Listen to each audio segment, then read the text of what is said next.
What's up? Oh, I'm just compiling all the top sports scores, news, and odds so I can make the very best bets. Me too.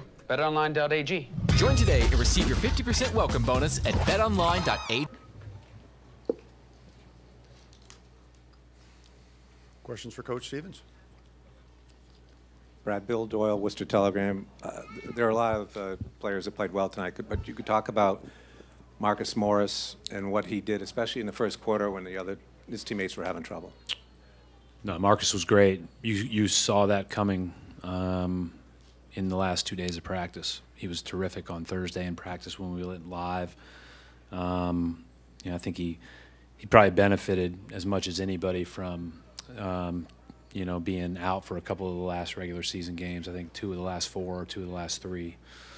So I thought he did a really good job, and we need him to. I mean, I thought he played big and strong and rebounded the ball for us on the defensive end. And then he's a hard guy to guard with bigs because he spreads the floor for you.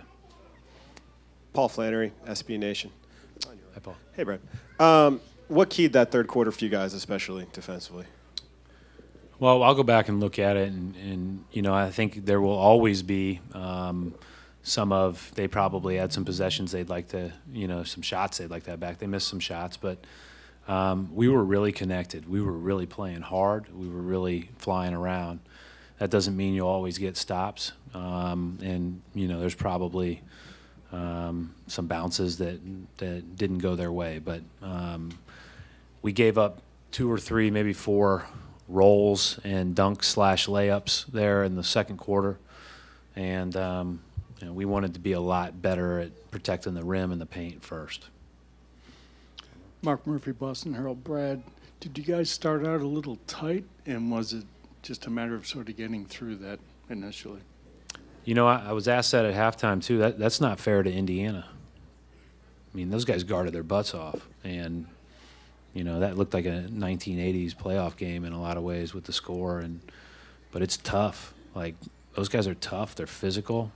For us to say that we were just tight and we missed shots would not be fair to them.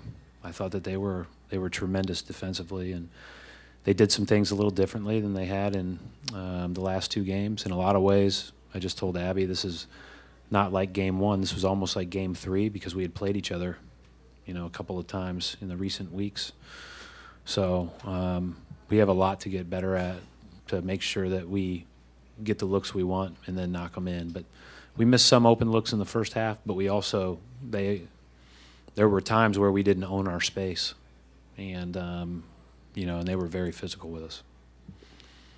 Jared Weiss, The Athletic. Nate was just up there saying that you guys were very physical defensively. How important was it to establish that right out the gate, really set the tone for the series? Both teams were, Jared. I mean, I think that if you this is not a series for the timid. I mean, we've known that going in. This is a heck of a team with a heck of a coach, and we're going to have to play.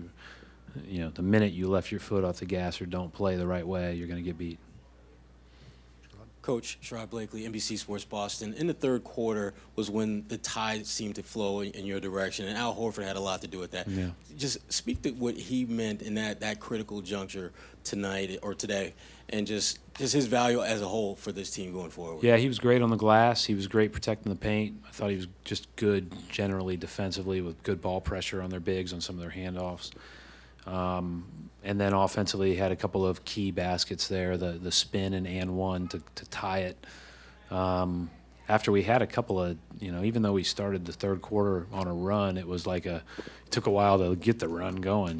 We missed a couple of possessions, but he's our stabilizer in a lot of ways. We need to do probably a better job of giving him space and getting him into advantageous actions as a team and as a coaching staff. And so that's what we'll try to figure out. Steve? Steve Belpet, Boston Herald. Brad, getting back to the physical issue, you guys seem to be even more so in the third quarter coming out after halftime. It seemed to have a big effect. Was that kind of a point that had to be made at the break? I mean, the biggest point we made at the break was protecting the paint.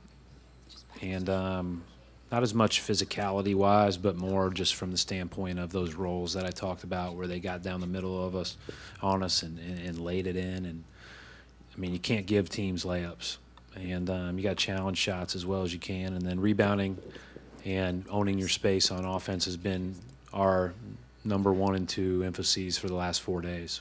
So it's disappointing the way that they got up under us a little bit. We knew that they would come at us. You watch the film of the last few game ones they've played at Cleveland last two years, at Toronto the year before. Like, they get after you, and we knew that was coming. Still shocked us a little bit, but we did a great job on the glass for the most part. I don't even know what the numbers are, but it felt like we did. Final question, Coach, from Chris Gasper. Chris Gasper, Boston Globe. Brad, I know it's been a challenge at times this year to get the most out of this group. So how do you look at this game? It's a game where you shoot 36% from the field and have 17 turnovers, but it's a double-digit win. Yeah, maybe the best combination for our team is it was hard. It wasn't pretty. Things went against us. Even a couple of bounces went against us in the first half where they picked it up and hit end of shot clock plays or putbacks. But you've got to stay together, and you've got to grind it out. And so there'll be games where we make a lot of shots, and it'll make us look better than we played.